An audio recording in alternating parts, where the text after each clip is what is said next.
سورہ آل عمران آیت نمبر 47 اور 48۔ اعوذ باللہ من الشیطان الرجیم،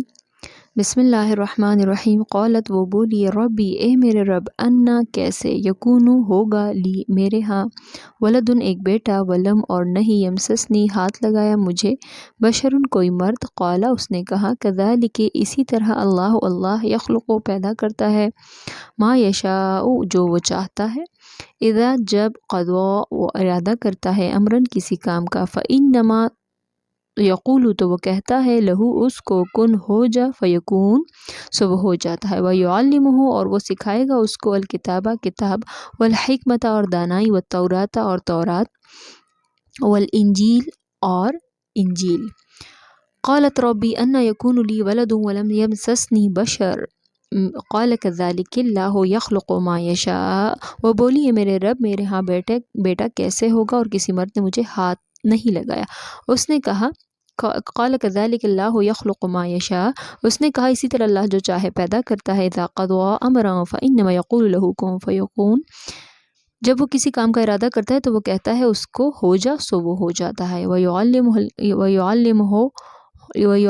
الْكِتَابَ وَالْحِکْمَةَ وَالتَّوْرَاةَ وَالْإِنجِیلَ، اور وہ اس کو سکھائے گا کتاب اور دانائی اور تورات اور انجیل۔ اب جب یہ سب حضرت مریم بی بی نے سنا تو وہ حیران ہوئی اور پوچھنے لگی کہ اللہ مجھے بچہ کیسے ہوگا، میں نے نکاح نہیں کیا اور نہ میرا ارادہ نکاح کرنے کا ہے اور نہ میں ایسی بدکار عورت ہوں۔ اللہ کی طرف سے فرشتے نے جواب میں کہا کہ اللہ بادشاہ ہے، وہ جو چاہے کر سکتا ہے، بس صرف اللہ کا حکم ہوگا اور ناممکن کو ممکن بنا کر وہ کام ہو جاتا ہے۔ اس رب کے حکم کے بعد جو ہے دیر نہیں لگتی۔ تو مریم بی بی کو اللہ نے بیٹا دیا، عیسیٰ علیہ السلام، اور عیسیٰ علیہ السلام کے پاس بہت سے کمالات تھے اللہ کی طرف سے، ان کا حافظہ بہت زبردست تھا،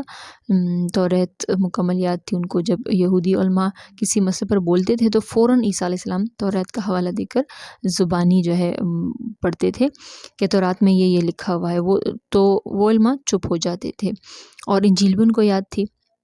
عیسیٰ علیہ السلام جو ہے بنی اسرائیل کے لیے بھیجے گئے تھے، ان کو 30 سال کی عمر میں نبوت ملی، تو 30 سال کے بعد وہ مسلسل جو ہے سفر میں لگے رہے تاکہ اللہ کی دین کی تبلیغ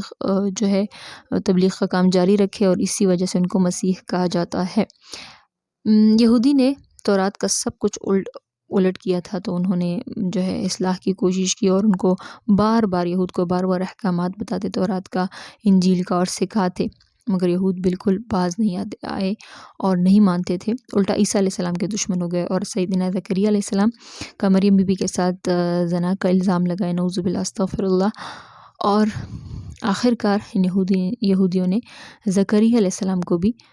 قتل کر لیا، اور زکریا علیہ السلام کے بعد یحییٰ علیہ السلام، تو ان یہود نے یحییٰ علیہ السلام کو بھی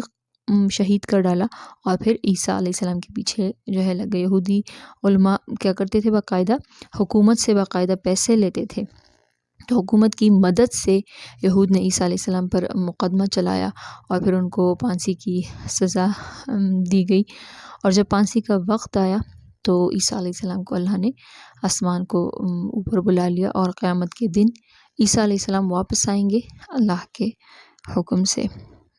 صدق اللہ العظیم۔